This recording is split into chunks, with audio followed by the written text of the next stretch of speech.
Radhe Radhe. Today is Saturday, 3rd February 2024, and here we are to present this recap video to help summarize the material covered in today's Bhagavad Gita recitation session. We're in our chapter 10 journey, and along with me here is Mummy. Radhe Radhe. You'll see coming up on the screen that we covered chapter 10, verses 21, 22, 23, 24, and 25. We'll first hear one round of their rendition and then learn one or more important Sanskrit words from each one. Then hear very briefly the content of the verses and then hear the recitation one more time.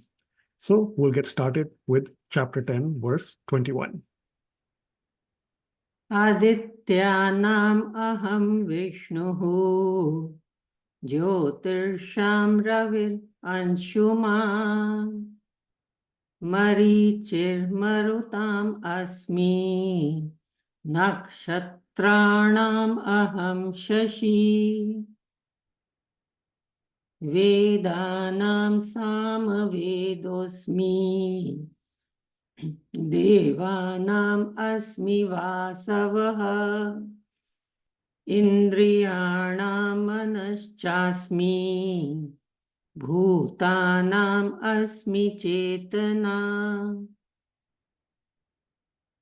Rudranam shankaraschasmi Vittesho yaksha rakshasam Vasunam pavakaschasmi Meru shikharinam aham Purodhasam cha mukhyam mam Viddhi partha brihaspatim Senaninam aham skandaha Sarasam asmi sagaraha Maharshinam Bhrigur Aham Giram Asmikam Aksharam Yagnyanam Jap Yagnyosmi Sthavaranam Himalaya.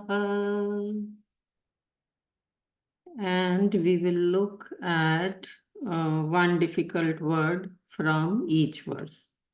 So from verse 21, let's see the word Anshuman. Anshuman means something that is radiant. Verse number 22, Indriyanam. Indriyanam means amongst the senses. Verse number 23, Shikharinam. Shikharinam means amongst the mountains. Verse number 24, Sarasam. Sarasam means amongst reservoirs of water. And verse 25, let's look at the word Sthavarana. Sthavarana means amongst immovable things. So over to you, Gagan. Thank you, Mummy. We'll look at the brief content of all these 5 verses. As we had mentioned in class, Sri Krishna here is describing all his opulences and his glories. So it's really a list that unfolds of various names or elements or personalities or objects that Sri Krishna is. Obviously, in our Bhagavad Gita study sessions, when we get to chapter 10, we shall explain in more detail. But mostly today, for each of these verses, it's going to be a catchphrase and a list of a few elements or items. Chapter 10, verse 21, star of the show. As Sri Krishna says, he is, Vishnu, he is Marichi, he is the sun, S-U-N, and also amongst the night stars in the sky, he is the moon. In fact, for those of you who had a chance to take a look, for the flyer, there's this question to ponder about: which luminous star in double quotes, helps in removing the darkness of your night? Many times we think, oh yeah, this is perhaps pointing towards the sun, which indeed brings light and brightness, but even the moon does, because at night, that's going to be the light amongst all the night stars. And it is God himself, God helping us to get away from darkness and ignorance.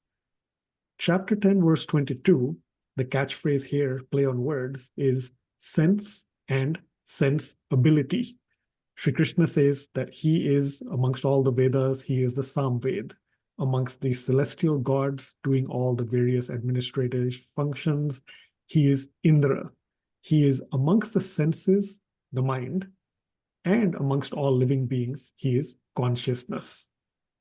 Chapter 10, verse 23, the catchphrase here is Lord of the Mountains. So now Sri Krishna here says that he is Shankar, the personal manifestation of Lord Shiv.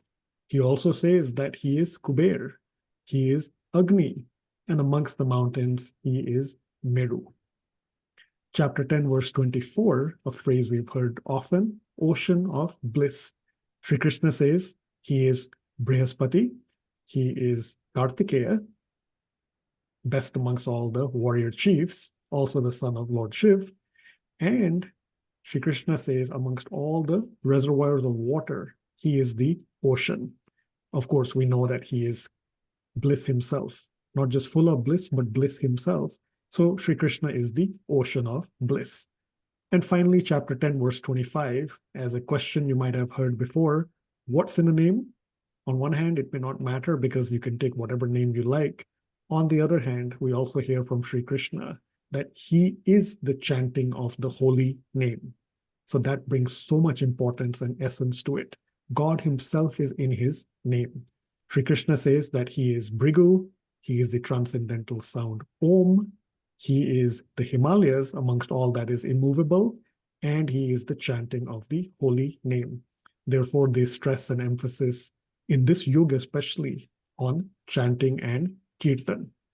On that note of chanting, let's hear one more round of the chanting of these 5 verses. Adityanam aham Vishnuhu Jyotisham Ravit Anshuman Marichir Marutam Asmi Nakshatranam aham Shashi Vedanam Samavedosmi Devanam Asmi Vasavaha Indriyanam Manaschasmi Bhutanam Asmi Chetana Rudranam Shankaraschasmi Vittesho Yaksha Rakshasam Vasunam Pavakaschasmi Meru Shikharinam Aham Purodhasam cha mukhyam mam Viddhi Partha Brihaspatim Senaninam aham Skandaha Sarasam asmi Sagaraha Maharshinam Bhrigur aham Giram asmekam aksharam Yajnanam japa yajñosmi Sthavaranam Himalaya. Over to you, Gagan. Yeah, thank you, Mummy. That does get us towards the end of this recap video. So again, chapter 10, verses 21 through 25. We look forward to seeing you next week at the usual time and place. So that is Saturday, 10th February, 2024, 11 a.m. Central Time in the US, 10:30 p.m. in India. Or if you can meet 3 hours earlier, please do join us for Bhagavad Gita study. Chapter 8 is the journey there. That is at 8 a.m. Central Time in the US, 7:30 p.m. India time. One or both classes, wherever you join us. Till then, happy studying, and we'll see you then. Thank you. Radhe Radhe. Radhe Radhe.